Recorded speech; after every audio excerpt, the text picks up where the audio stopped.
rear ends that sit on these beds a day. So they get kind of flattened down. If there was just a family of 10 in here, you wouldn't really feel these poles because you would have a nice winter quality fur that didn't get shedded. You guys see on the floor, right? You guys see all that fur? That's just from today. I just sweeped this morning. So I imagine if I had this many house guests, my couch wouldn't feel like a couch anymore. My bed wouldn't feel like a bed anymore. But yeah, this is where a family would sleep. It would be much more comfortable. And there, right there would be where grandparents slept, or the eldest person in the house. Slept on. In the middle. Well, basically, farthest away from the doors. So they always got the warmest seat. And then everybody else would kind of fill in. I kind of imagine parents maybe sleeping next to, their elders, and then kids, brothers, sisters, maybe auntie, uncle, cousins over here. But those were all your mother's family, were a matrilineal people, so that would be all the wife's family, all the mother's family, all the women's family.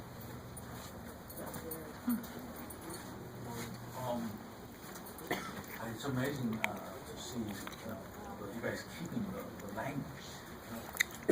One actually, the language by actually speaking when you were small, or you learned it from in a book or. I learned it. The elders in my family always made sure that when we did ceremony, we did it in our language. It was the only way that our ancestors could recognize us as Wampanoag. Because if they don't recognize us now, the language we're speaking. So when I was a young boy, we always did ceremony. We always prayed in our traditional language. And that had a very close tie to our land and our ancestors. But did I use it in public schools? I went to public schools, no. They tried to teach me how to speak Spanish and French before my own language. So today, in our tribe today, young kids are getting excellent opportunities that I never got when I was young.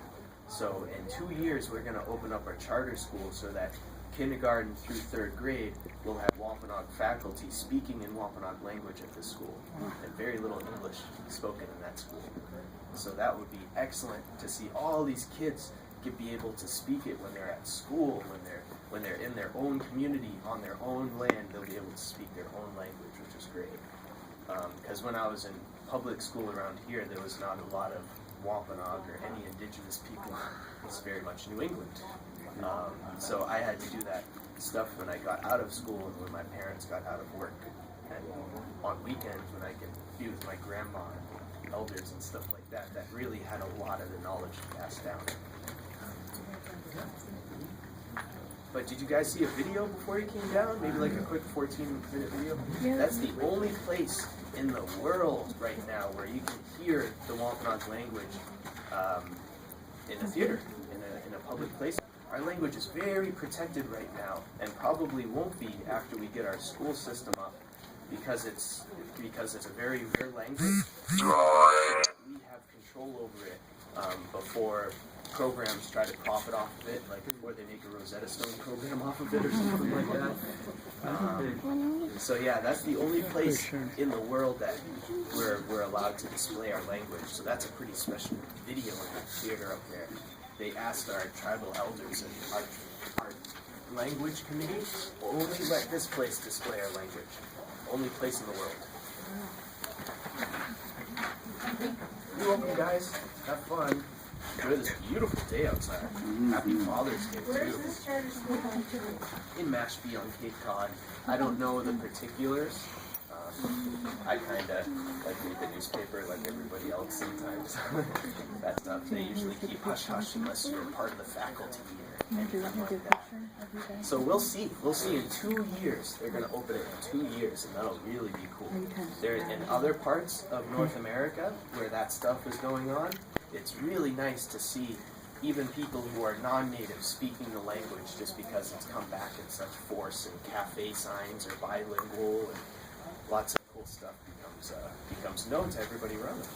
So other people start to get cultured on other stuff that they might not be familiar with too. Yes? What are you doing with this?